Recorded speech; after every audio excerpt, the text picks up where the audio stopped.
Tonight, we have a presentation of the school administration's preliminary FY17 budget. As you know, our process involves Mr. Gillis, Ms. Sanic, Ms. Allahead, and myself meeting with each one of the school administrators to discuss the needs of their department or school building. It's a lengthy process, but it does give us an opportunity to talk about some of the needs in the various schools. We recognize that the town has a limited ability to fund everything, and so I've asked Mr. Gillis to bring forward the budget tonight. It is a conservative budget. We're working closely with the town manager. We're hoping at some point that it will be able, that it's reflective of the town's ability to pay slightly more than the town manager has said at this point in time will be available for schools. But he has told me to hang tight, and he's hoping to be able to increase that slightly for us. So I'm also hopeful.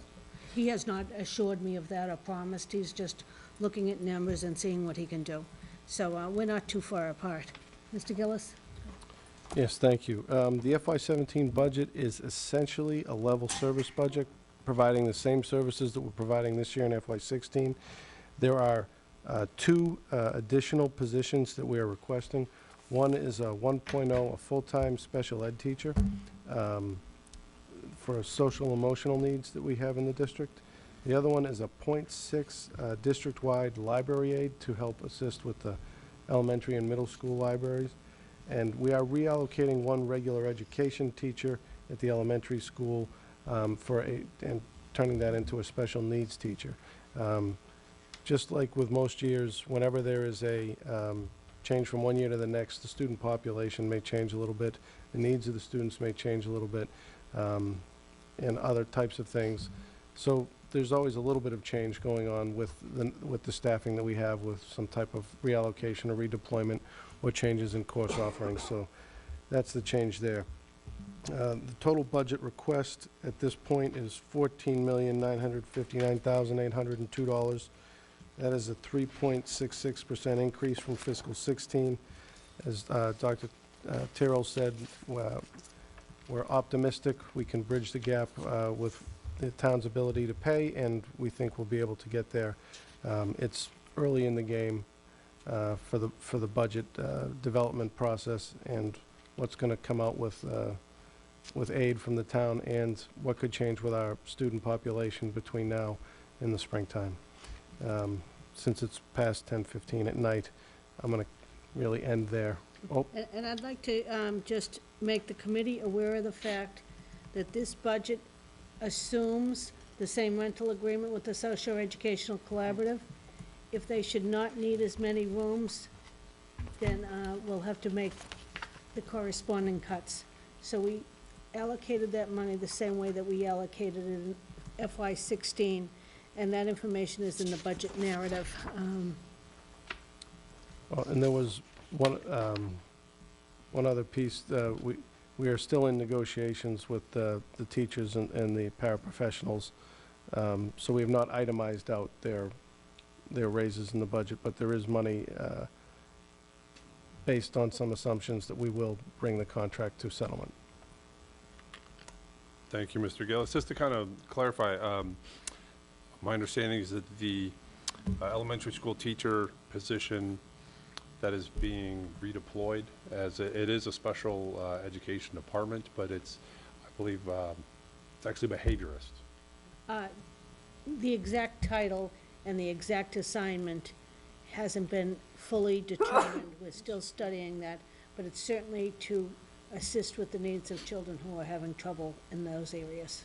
Right. And the position is due to, the reallocation is due to a retirement that we know about, so nobody is actually going to be losing his or her job due to this change. Yeah. We currently have 3 4th grades and 4 5th grades. So those 3 4th grades will move into 3 5th grades. Right. And there's the position there. Okay. Does anyone have any I just questions had or one real comments? quick question. Kathleen, do you have any idea when South Shore Collaborative is gonna get back to you as far as like what their needs are? Like, so we They're can start- studying it. Like most places, they have a declining enrollment, so they don't know how many rooms they need. I told them I'm anxious to find out. Yeah. So there's no timeline right now? No, I don't have a timeline. It all depends on the IEPs of other, when IEPs come Yep, up and where the students will be placed. So that money that's in athletics and some of the high school repairs and the high school activities, that is being funded through that rental. Should that rental decrease, then we'll have to reexamine that. And then the committee, the redeployment of those dollars, if that occurs, so would that be a discussion with just the budget subcommittee, or would you bring that to the whole, or assume you bring it to all of us? I would make a recommendation to the budget subcommittee, and then we'd come forward with it. All right.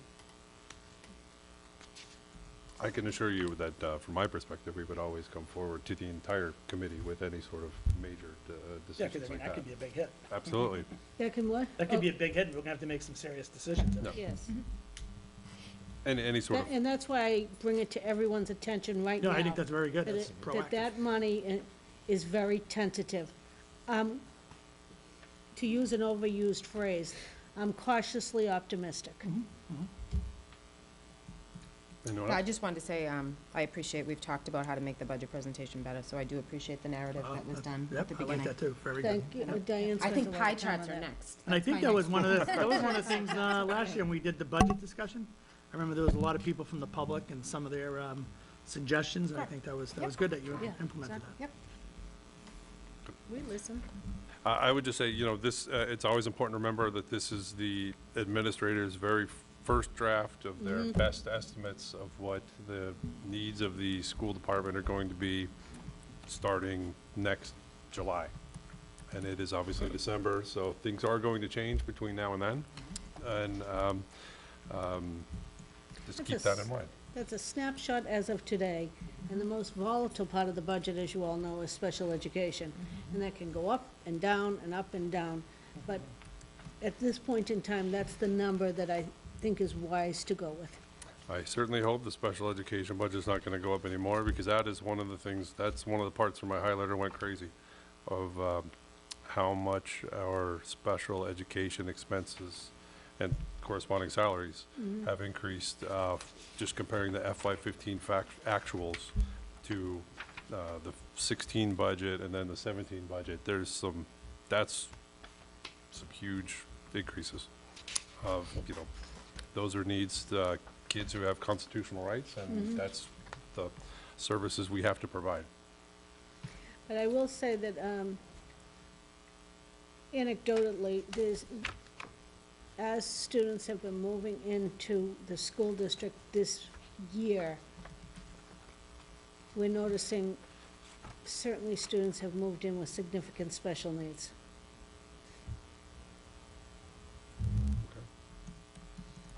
Does anyone else have any questions or comments? Excuse me, Matt. I'm wondering if it's possible to have another column under the budget summary that shows what's actually been appropriated for this year. Is that possible to have that? I'm not sure. So under What the page- budget, You on the last page, the no. summary page? yep, I guess that's the last page. I'm just on page 3, I'm just on page 3. Oh. I'm just wondering, in general, not the salary pages, but just system-wide expenses where you have the budget where we allocated and then what's already been used up. Oh, you Is it- mean, what's Well, been year-to-date, so we'll expended spend- year-to-date? Is that, We can get you a report on year-to-dates. okay, year-to-date,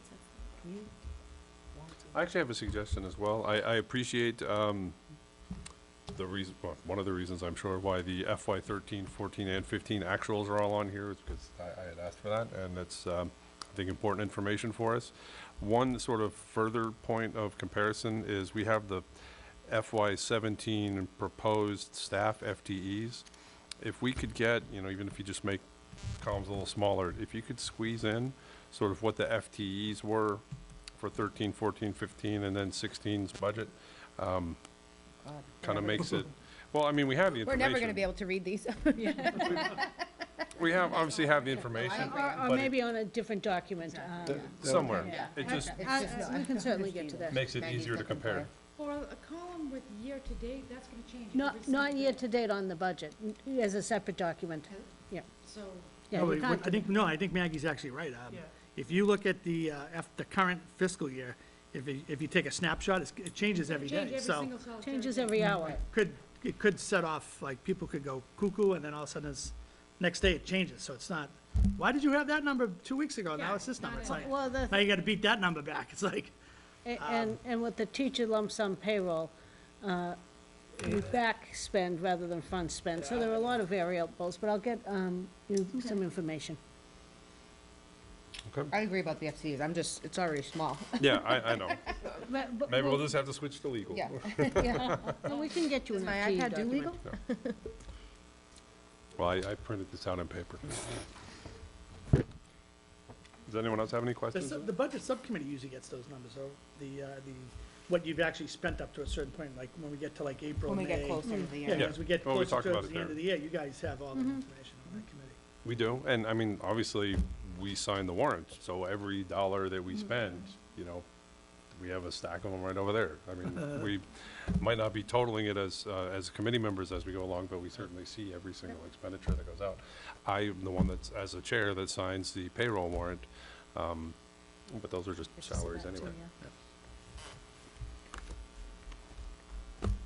All right, so any other questions or comments?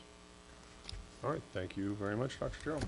You're welcome, and I'd certainly like to thank the other people in the office who worked so hard on this. Matt Gillis, Maggie Allahead, and Diane Sanick, especially Diane, put in incredible hours putting it together.